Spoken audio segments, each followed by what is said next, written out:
I want us to know that activity does not equal productivity. Your intimacy is superior to your activity.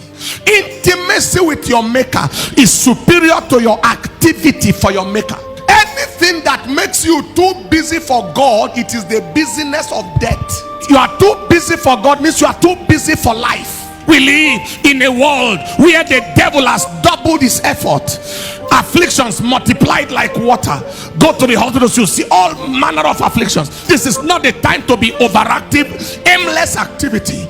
This is the time to be strategically spiritual. As busy as I am, many days I will cover up to 10 chapters of the Bible before I reach the office, with every other thing happening at the same time. You know why? Because there are times that Bible is playing in the bathroom. It's playing, the audio Bible is playing while I'm on the dining table. And if I miss one thing he said, I can pause it and then revise it again. But before I come from the house to the office, I must have gone like 3 or 4 or 5 chapters, depending on the length of the chapters. And you like John G. Lake says, you run as you walk as you run. Everything is part of your spiritual life, and your spiritual life is part of everything. The baby nappy is being changed. Worship is playing in the background. Are you hearing me? You are blasting in tongues in the background.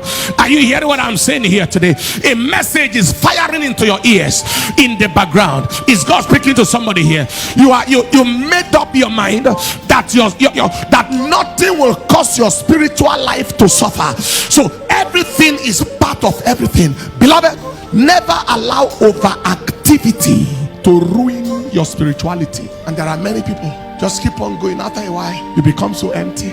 To pray become a problem. You become easily irritable. Small things get you angry. That is to show you are running on empty tank. Danger. It's showing you red light. Your patience level reduces. Little thing makes you depressed, easily bitter, easily aggressive.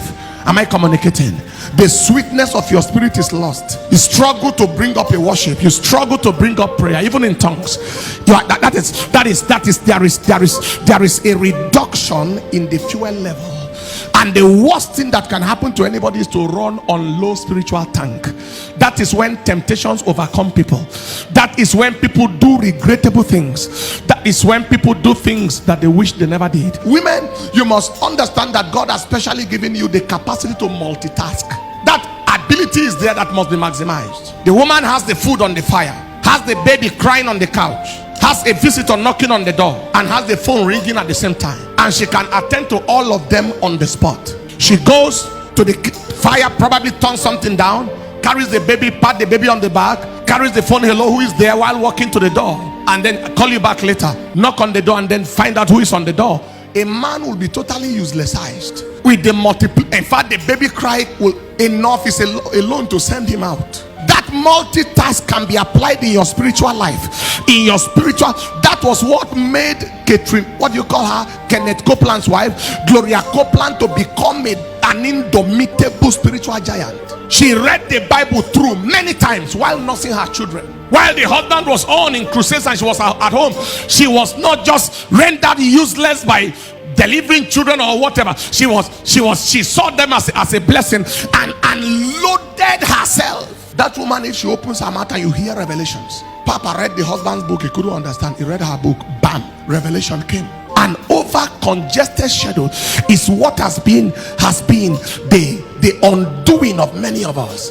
Even pastors in ministry, busy with the work of the Lord and far from the Lord of the work. You don't know the last time you heard from the one you claim to be talking for.